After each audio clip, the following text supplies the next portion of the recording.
A partisan skirmish in the U.S. Senate cut short a Republican effort to speed $250 billion in new small business assistance on Friday, forcing Republicans and Democrats to negotiate over how best to help businesses reeling from the coronavirus outbreak.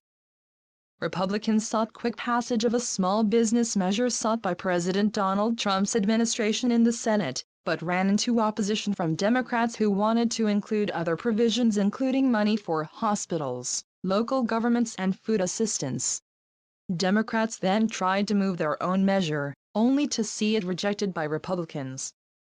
Senate Majority Leader Mitch McConnell, a Republican, provided no clear path forward afterward, telling reporters that there will be additional discussions involving the top 4 leaders of Congress, including House of Representatives Speaker Nancy Pelosi, a Democrat.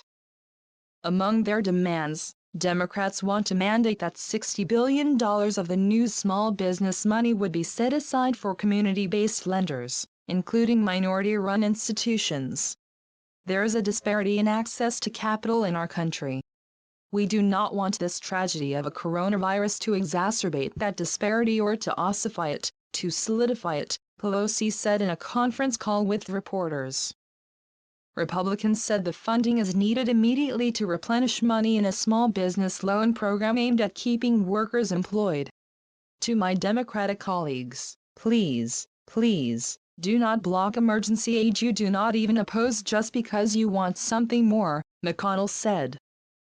The $250 billion in small business loans, which could turn into government-paid grants if lenders meet certain terms, would be in addition to $349 billion already allocated. But Pelosi pushed back on Republican claims of urgency, saying most of the program money has not yet been dispersed. We have time to negotiate to see how and where and when we should have more money there, she said. Lawmakers and administration officials have praised the program, which they say has already approved about $100 billion in loans. But an industry group voiced concerns.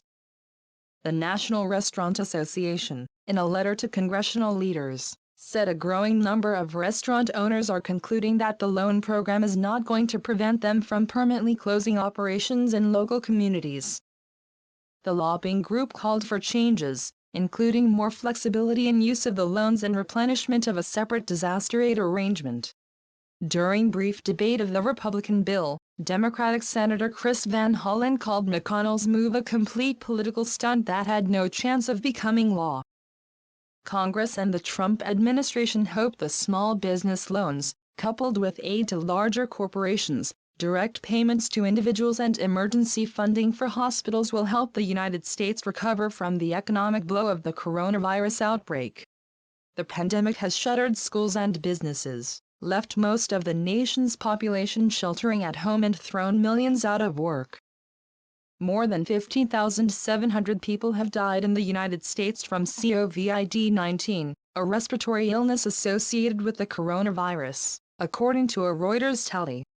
Congress has already allocated more than $2.3 trillion in 3 waves of legislation aimed at cushioning the economic hit of the pandemic.